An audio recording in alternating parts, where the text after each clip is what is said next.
AITA for demanding my money back after being secretly uninvited to my sister's wedding? My name is Madison. I'm 30, and I live in a little 2-bedroom townhouse in suburban North Carolina with my fiancé, Marcus, our overdramatic orange cat, and a linen closet that has become a graveyard for half-used candles. I work as a billing specialist for an orthopedic clinic, which basically means I spend my days untangling insurance codes and telling grown adults that no, yelling at me will not make their deductible disappear. My younger sister, Brielle, has always been my parents' soft spot. I have always been the person they call when that soft spot needs money, a ride, a signature, or someone to be the bigger person. I used to think that was just what family did. Then her wedding happened.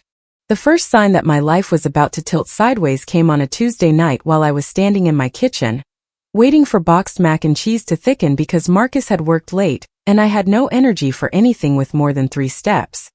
Our cat, Clementine, was yelling at the pantry like she had a legal claim to the treats inside. My phone buzzed on the counter. It was my cousin Paige. "Hey, I don't want to start anything, but are you okay?" I stared at it, confused. Paige and I were close enough to send birthday texts and occasional memes, but not close enough for emotional check-ins out of nowhere. I typed back, "Why would I not be?" 3 dots appeared. Disappeared. Appeared again. "Because you're not on the chart." A second later, an image came through. It was a seating chart for Brielle's wedding reception, formatted in soft beige and sage green, with little digital vines wrapped around the table numbers. I recognized names from both sides of the family. Aunt Darlene was at table 3. My parents' neighbors, who had once complained about Brielle's graduation party being too loud, were at table 7. One of Dale's golfing friends, who I was pretty sure had never spoken to my sister for more than 5 minutes, had a seat near the front. My name wasn't anywhere. Neither was Marcus's.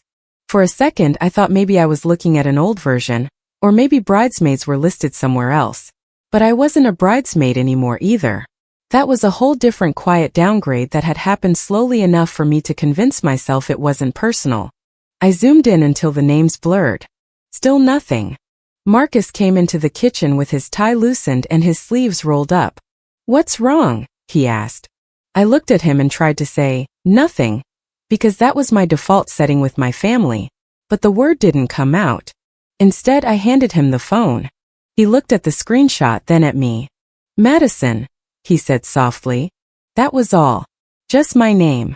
Somehow that made it worse. To understand why I didn't immediately call my mother and demand answers, you have to understand my family.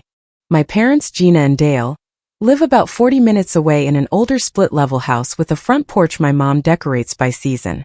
Pumpkins in October, garland in December, fake lemons in summer.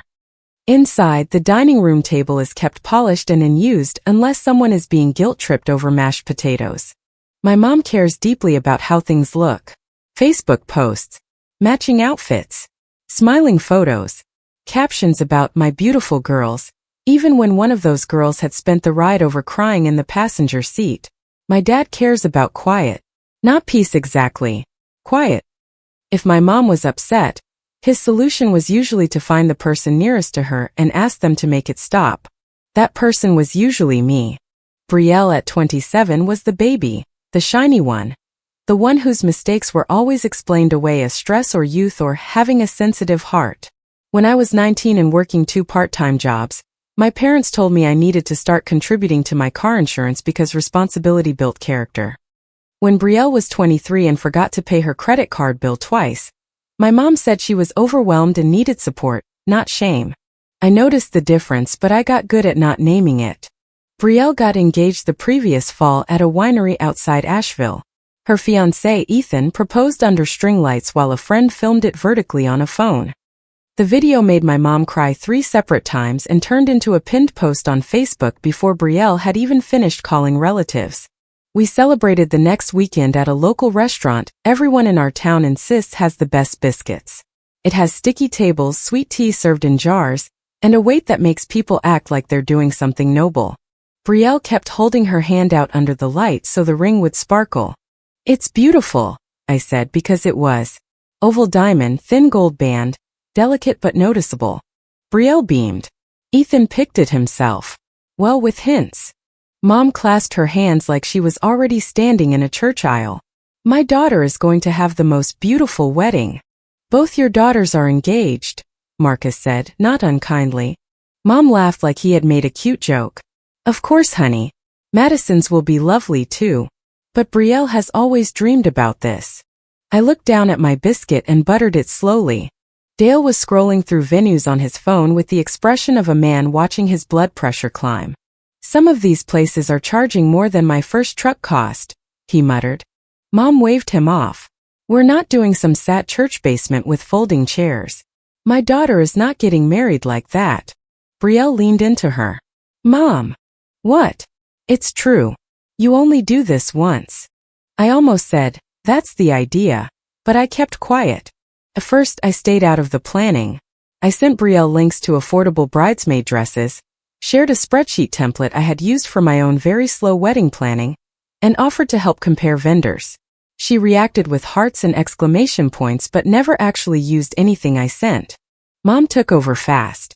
There was a family group chat named Brielle's Big Day, with 3 exclamation points because apparently one wasn't emotional enough. Every day my phone lit up with pictures of flower arches, signature cocktail signs, velvet couches, engraved napkins, and cakes that looked like they belonged in a museum. Mom wrote things like thoughts, and our girl deserves magic. I mostly responded with, pretty, or that's nice, because anything more practical made the chat go cold. Then in January my mother called me at 9:48 on a Thursday night. I remember the time because Marcus and I had just sat down to watch a home renovation show where a couple with no visible job somehow had a $900,000 budget. Clementine was wedged between us, pretending she wasn't trying to steal popcorn. Hey Mom, I said. Her voice was shaky. Honey, I hate asking you this. I really do. My stomach tightened before I knew why. What happened? We found the venue. For Brielle. Yes. The renovated textile mill downtown. The one with the exposed brick and the courtyard. It's perfect, Madison. Absolutely perfect. Brielle cried when she saw the bridal suite. I could picture it. The mill was gorgeous, the kind of place photographers loved. String lights, old windows, polished concrete floors, a velvet couch in the bridal suite. It was also the kind of place that charged extra for everything, probably including air. That's great, I said carefully. The problem is they have another couple interested in the same date. We have to put money down by Friday or we lose it. Friday was the next day. How much are we talking? Mom took a breath. Before you react, let me explain. That sentence should have been enough warning. She told me Dale's quarterly bonus was coming but not for a few weeks. She said they had opened a wedding account just for vendor payments, but the timing was bad. She said the venue required a deposit tied to the catering package, and if they didn't lock it in, Brielle would lose the date she had set her heart on. You know I wouldn't ask if it wasn't for your sister, Mom said. And it's not like we're asking you to throw money into a hole. Everything will be documented. I know you're careful with money. That last sentence got me. Sounded like respect. How much? I asked again. $21,400. I sat up straight. Marcus paused the TV. Mom. I know it sounds like a lot, but it's not just the room. It's the venue deposit and part of the catering. Plated dinner, bar package, all of that. Dale's bonus will cover most of it when it comes in and we'll pay you back. Or if you want it to be your contribution. We'll make that clear. We will not let people think we did this alone. Does Brielle know you're asking me? A pause. Small but there. She knows we may need family help. That was not the same thing. I rubbed my forehead. I need to talk to Marcus. Mom's voice cracked. Please don't make me tell your sister we lost it. She's already so stressed. I thought you of all people would understand. There it was. The button she knew how to press. After we hung up, I repeated the amount to Marcus. He leaned back against the couch and stared at the ceiling. Madison. I know. That's not a favor. That's a car. I know. Do they have a contract? She said they do. Have you seen it? Not yet. He looked at me, gentle but serious. A promise is not paperwork. I got defensive not because he was wrong, but because he was saying out loud what I was trying not to hear. It's my family. That's exactly why I'm worried. I stood and carried our bowls to the sink even though neither of us had eaten much. The townhouse felt smaller than usual, the walls thin enough that I could hear our neighbor's dog barking at something outside. I don't want Brielle to lose her venue because I made this difficult, I said. Marcus came up behind me, not touching me yet. He knew me well enough to wait. I'm not telling you what to do, he said. I'm asking you to protect yourself. The next morning I called my bank and arranged a transfer.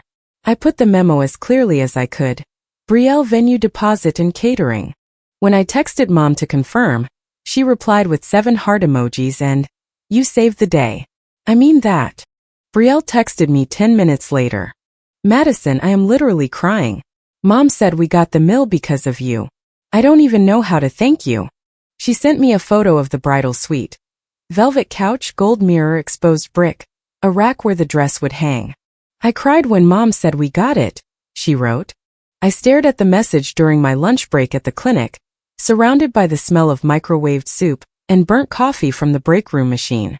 For the first time in a while, I felt like maybe I wasn't just useful to them. Maybe I was loved in a way I could recognize. For about 3 weeks, everything was warm. Mom called me our lifesaver. Brielle included me in more planning texts. Dale said, "That was a big thing you did," which from him was basically a parade. I let myself relax. Then I asked for the contract. It wasn't dramatic. I was at my desk between patient calls, reviewing an insurance appeal, when I realized I still didn't have a copy of anything. In my job, vague balances are where problems go to multiply. I had learned to keep records because people swear they never agreed to things right up until you show them their own signature. I texted Mom privately. "Hey, can you send me the venue contract and payment schedule when you get a second? Just want a copy for my records." She didn't answer for 4 hours. Then she called. "Why do you need that?" Her tone was wrong. Flat. "I just want a copy of what I helped pay for." "Do you not trust me?" "I didn't say that." "You kind of did." I closed my eyes. "Mom, I'm not trying to be difficult. I just want to understand the numbers." She gave a short laugh. "There it is. Numbers. Your sister is planning the happiest day of her life, and you're turning it into an audit." "I'm not auditing anything." Dale's voice came through faintly in the background, then louder. She had put me on speaker. "Madison," he said, "don't turn your sister's wedding into something ugly." I sat back in my chair. "Asking for the contract isn't ugly." "Your mother is upset," he said. Of course she was. And somehow that had become my assignment. The next few weeks were full of little details that didn't line up. Brielle mentioned they were doing a buffet because plated dinners felt too stiff. I remembered Mom specifically saying the deposit covered plated dinners. Then Brielle said they were skipping the shuttle from the hotel because people can Uber. I remembered the original package including transportation from the hotel block. Then the hotel block itself quietly disappeared from the wedding website. I asked Brielle about it one Saturday, while we were walking through a craft store looking at ribbon. "Did you change the catering package?" I asked. She stiffened. "I don't know. Mom is handling that." I thought the meal package included plated dinner and the bar upgrade. Brielle picked up a roll of dusty rose ribbon and put it down. "Can we not do this right now?" "I'm just asking." "You're always just asking lately." That hurt more than I expected. At home, I opened the wedding website. The registry was still up, of course. There were $90 towels, a stand mixer, a honeymoon fund, and a little message about how grateful Brielle and Ethan were for everyone's love and support. I clicked through the details tab. Reception to follow at the mill. Dinner and dancing.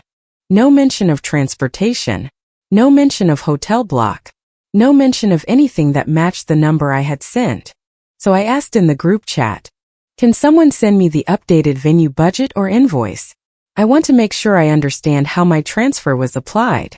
I rewrote it 3 times before sending. I removed because things aren't matching. I removed, I still haven't received the contract. I removed anything that sounded angry. The response came from Mom within seconds. "Madison, your sister is crying. I hope you're happy. This is supposed to be the happiest time of her life." I stared at my phone. I asked for the updated contract and budget. That's not an attack, I typed. Mom replied, maybe when it's your turn, you'll understand weddings aren't spreadsheets. My face got hot. I am engaged.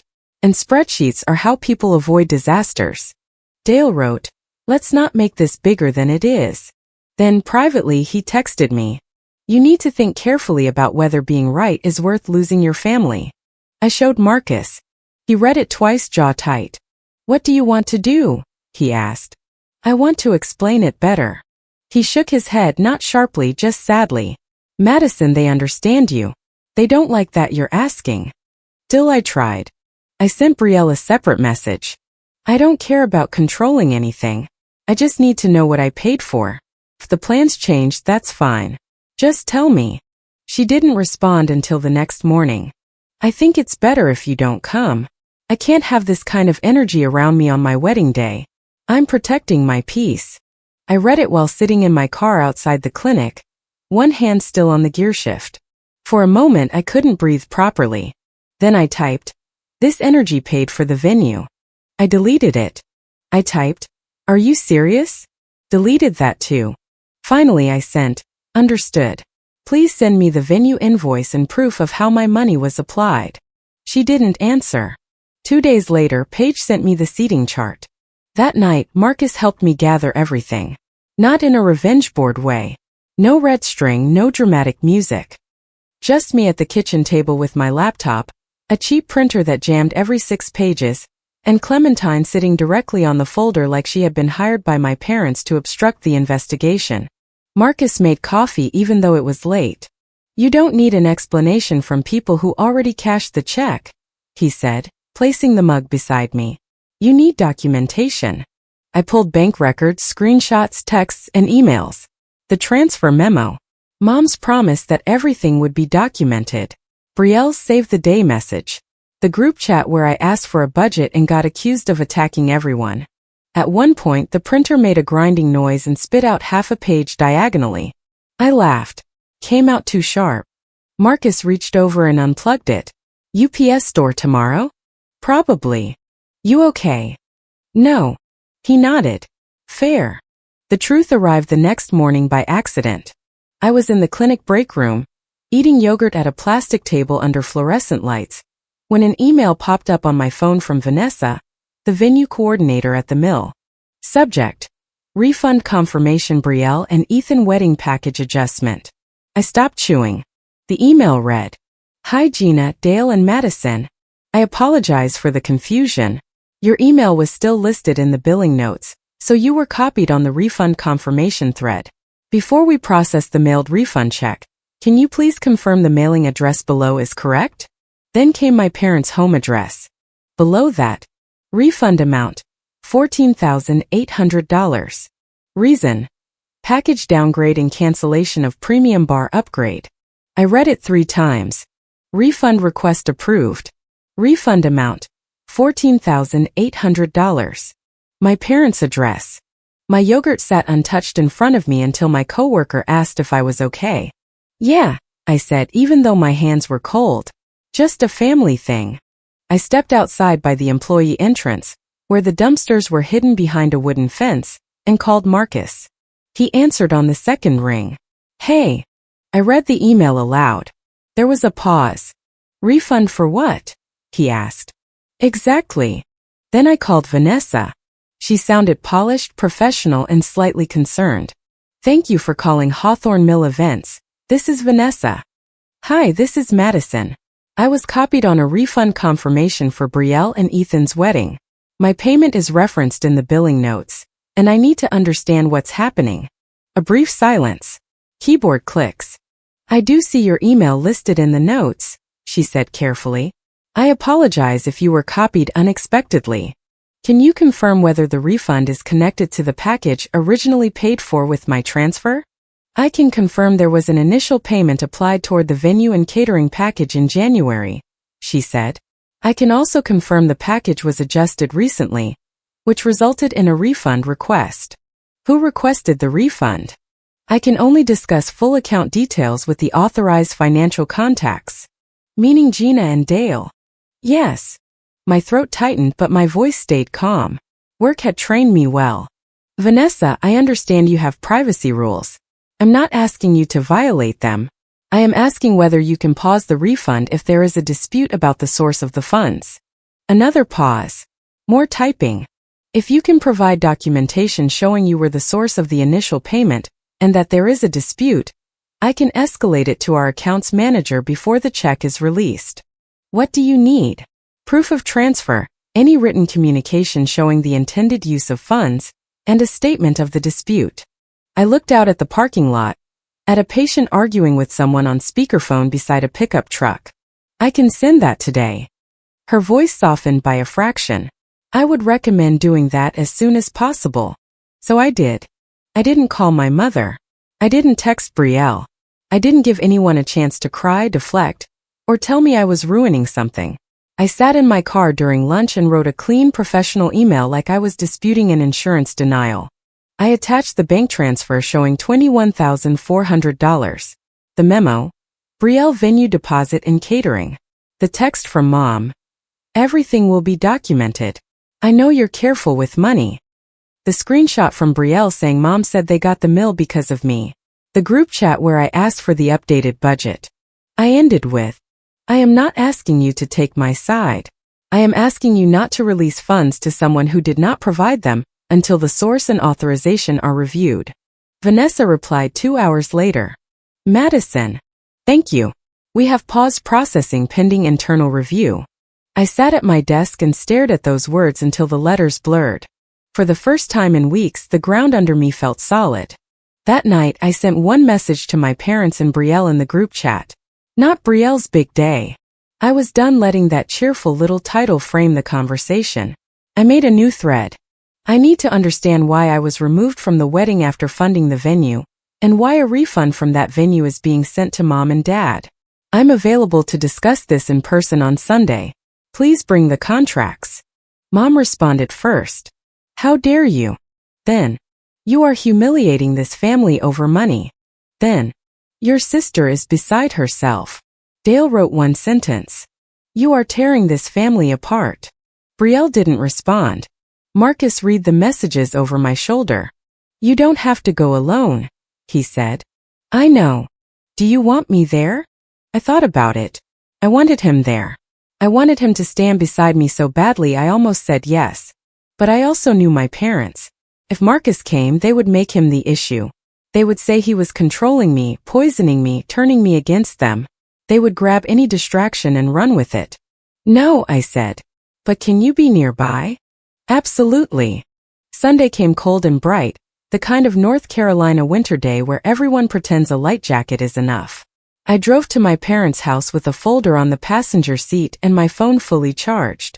Marcus followed in his own car and parked at a coffee shop 2 blocks away. Before I got out, he called me. You can leave whenever you want, he said.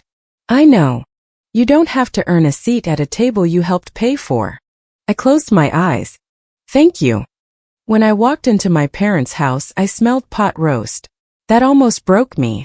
Not because I was hungry, but because my mother had cooked the meal she made when she wanted things to feel normal and heavy at the same time. The dining room table was set with paper plates, which was classic Gina. Formal room, disposable plates. Serious but not too much cleanup. I expected my parents and Brielle. Instead, Aunt Darlene was there along with Paige and my cousin Rob.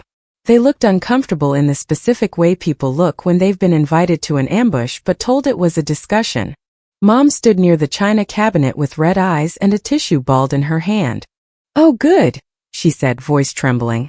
You came. I looked around the room. Why are they here? Dale stepped forward. Your mother thought it would be helpful to have family present. What you mean is witnesses. Aunt Darlene shifted in her chair. Paige stared at the table. Brielle sat near the window, picking at the edge of her phone case. She didn't look at me.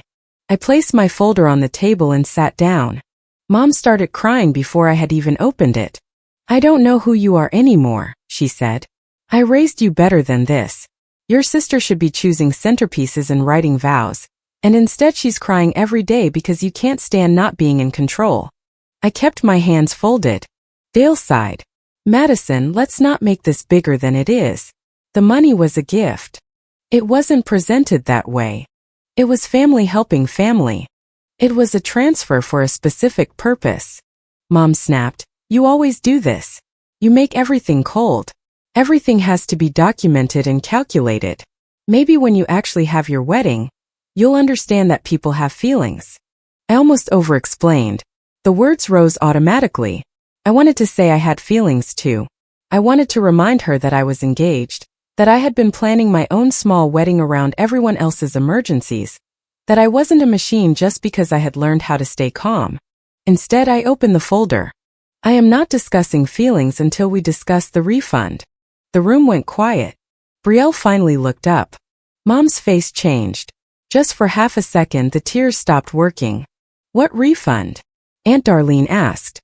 I slid the printed email into the center of the table. The $14,800 refund from Hawthorne Mill for downgrading the package and canceling the premium bar upgrade. It was being mailed to Mom and Dad's address. Dale reached for the paper. I put my hand on it. No. Everyone can see it. Mom's voice got sharp. That is none of your business. It became my business when my money created the refund. It was a gift, Dale repeated, but weaker this time. I placed the bank transfer record beside the email. Then Mom's text promising documentation. Then Brielle's message saying I saved the venue. Then the original estimate Brielle had sent me months earlier, showing the higher package. I didn't make a speech. I didn't need to. I looked at my mother. If you spent it on the wedding, why were you getting it back? Mom's mouth opened. Closed. Dale said. There were adjustments. Weddings change. Then why didn't anyone tell me? Because you were already making things tense, Mom said. Aunt Darlene leaned forward, eyes narrowed. Gina, did you take money from Madison and tell people it was from you? Mom turned on her. Stay out of this, Darlene. You invited me. Paige made a sound that was either a cough or an attempt not to react. Brielle's voice came out small. Mom. Mom pressed the tissue under her nose. We were going to replace it. Dale looked at her quickly. Gina. But it was too late. I felt something inside me go still. Replace what? I asked. Mom's face flushed. You don't understand what it costs to hold a family together. You don't understand the pressure. The payment plan was due, and your father had things coming in, and it was temporary. What payment plan? Brielle asked. Mom didn't answer her. Dale rubbed his forehead. It was a private financial matter. I looked at him. No. It became a shared financial matter when you used my money. Mom's voice rose. You act like we stole from you. I held her gaze. You lied about where the money went. It was going to be replaced before anyone noticed. Before I noticed, I said. Say that part correctly. Brielle stood up so fast her chair scraped the floor. You told me Madison offered, she said. She did offer, Mom snapped. Brielle looked at me. For the first time in weeks she looked directly at me. Did you know about the downgrade? No. Did you know they were getting money back? No. Her face crumpled, but I didn't move to comfort her. That was new for me.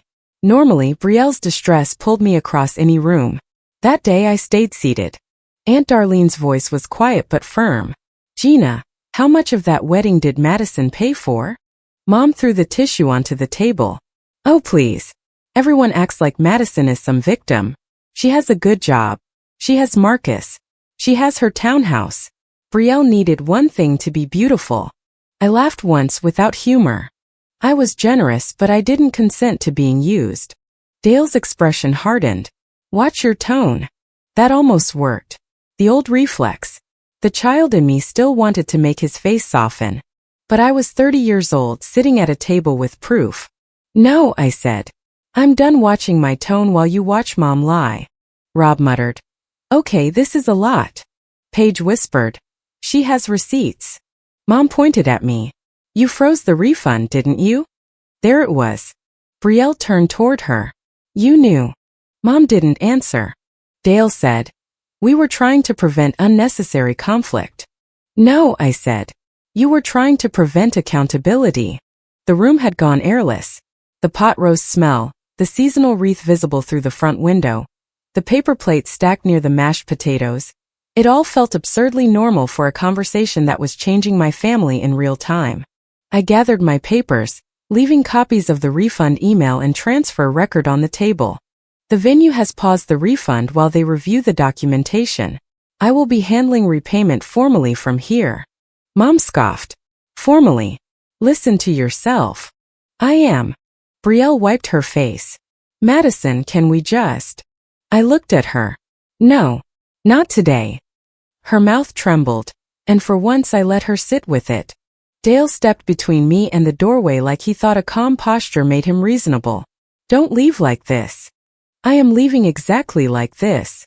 Your sister's wedding is in 6 weeks. I know. You'll regret missing it. I looked past him at Brielle.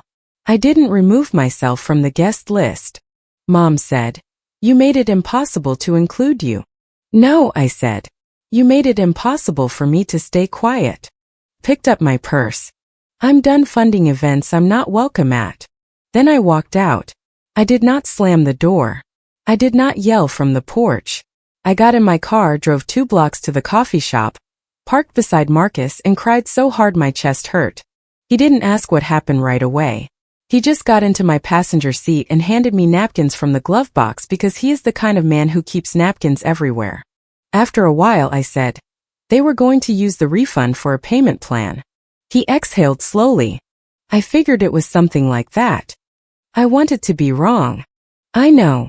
That evening Mom left me a voicemail calling me selfish. Marcus listened to the first 10 seconds, looked at me and said, I'm blocking her on my phone. Then he did. No drama. Just a thumb tap in silence. Over the next few days the family story split in predictable ways. Mom told relatives I had pulled funding because I was jealous.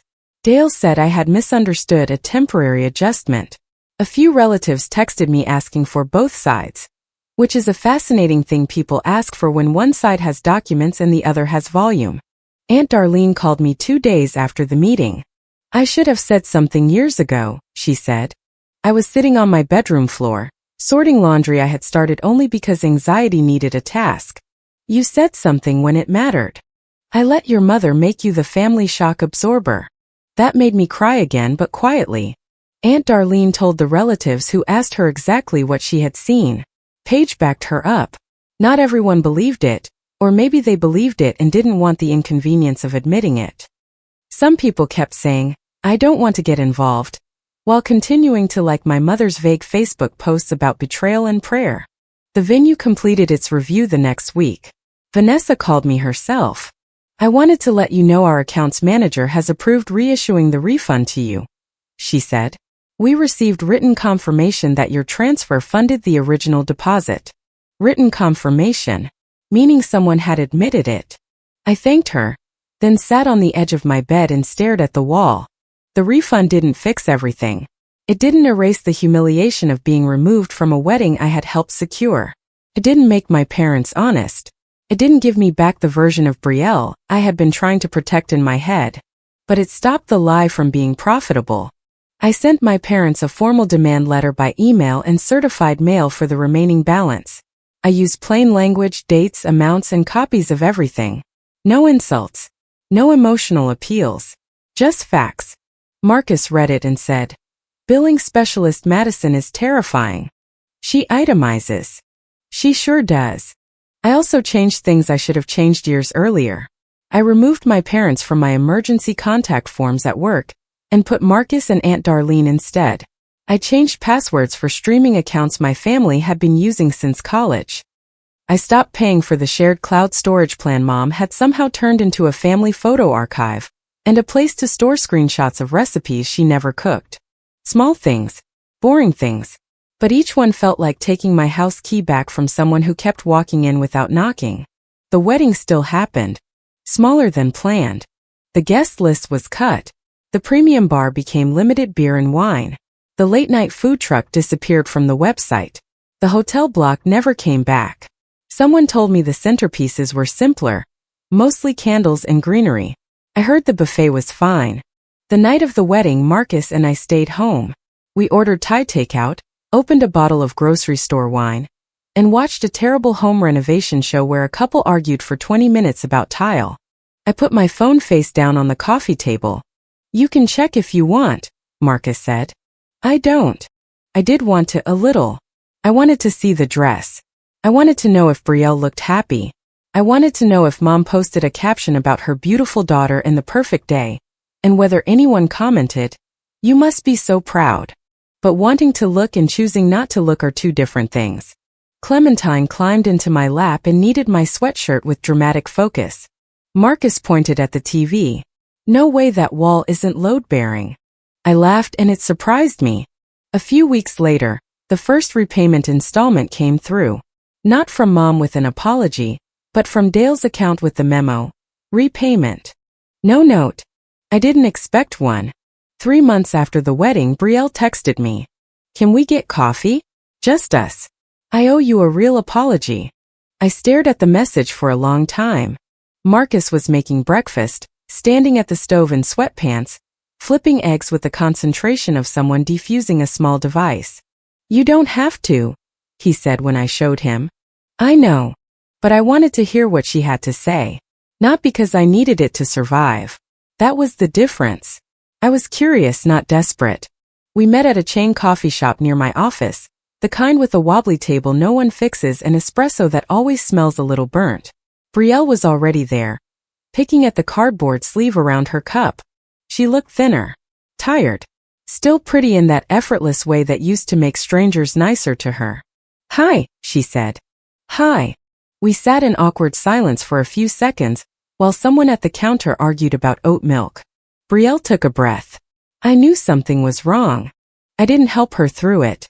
I just waited. She looked down at her cup. "Not the refund." I didn't know that part. "But I knew you were paying more than Mom and Dad were saying. I knew they were making you sound difficult because you were asking questions. And I didn't ask more because I was scared the answer would ruin things for me." Her voice cracked, but she kept going. "That was selfish. I'm sorry." The apology landed differently because it didn't ask me to comfort her. It didn't include but. It didn't turn into a speech about stress. I nodded slowly. "Thank you for saying that." She wiped under one eye. "I liked being the one they protected." "I know. I don't like what that made me." I looked at my little sister, and for once I didn't see a golden child or a villain. I saw a grown woman who had benefited from a pattern and was finally uncomfortable enough to name it. "I don't hate you," I said. Her shoulders dropped like she had been holding them up for months. "But forgiveness isn't the same as access." She nodded, crying quietly. "I get that. I hope you do. Because I can't be the cost of you feeling protected anymore." Brielle pressed her lips together and nodded again. We talked for almost an hour. Not like before. Not easy, not silly. Not the sister rhythm we used to fall into when we were younger and sharing fries in my car after school. But honest enough to count as a beginning of something different. She told me Ethan had been angry when he learned the details. Not loud, not dramatic, just disappointed in a way she couldn't brush off. She told me Mom still insisted I had embarrassed the family. Dale wanted everyone to move forward. Brielle said she had started paying for her own phone bill, which was such a small sentence and such a large shift that I almost smiled. When we left, she asked if she could hug me. I thought about it. "Not today," I said. Her face fell, but she nodded. "Okay." And that, more than the apology, told me she might actually mean it. My parents kept paying in installments. Slowly. Irritatingly. Sometimes late enough that I had to send one-line reminders with the tone I used for overdue patient balances. They did not apologize in any meaningful way. Mom sent one message that said, "I hope someday you understand how hard that time was for me," which I did not answer. Dale called once and said, "Your mother misses you." I said, "Your mother is upset doesn't work on me anymore." He was quiet for a long time. Then he said, "I don't know what you want from us." The truth would have been a start. He didn't have anything to say to that. The strangest part was how ordinary life became after I stopped being available for every family emergency. The world did not collapse. Brielle figured out her own car insurance issue. Mom found someone else to complain to about her internet bill. Dale learned that calling me 3 times in a row no longer made me answer. At home, our townhouse felt calmer. The linen closet was still full of half-used candles. Clementine still screamed at closed doors like they were personal attacks. Marcus and I still argued gently about whether the dishwasher was loaded correctly. But I no longer felt like my phone was a leash. Sometimes people describe family conflict like one big dramatic break, but mine wasn't like that. It was more like noticing day by day that I could breathe deeper when I wasn't bracing for the next request. I still think about that seating chart. Not because being left off hurt the most, though it did hurt. I think about it because it told the truth before anyone else was ready to. I wasn't uninvited because I caused drama. I was uninvited because my presence made the lie harder to maintain. For years, I had treated love like a bill that came due, and I paid it before anyone could say I was late. Money, time, patience, silence. Whatever kept the peace. But peace that depends on one person staying quiet is not peace. It's just good lighting over a cracked wall. Now, when my family asks for something, I don't explain myself into exhaustion. I don't provide a paragraph when a sentence will do. I don't confuse being needed with being valued. I loved my sister enough to help her. I loved myself enough to stop being used. And for the first time in my life, nobody else's emergency gets automatic access to my bank account, my calendar, or my peace. If you liked it, don't forget to leave a comment and support the channel by subscribing. See you in the upcoming stories.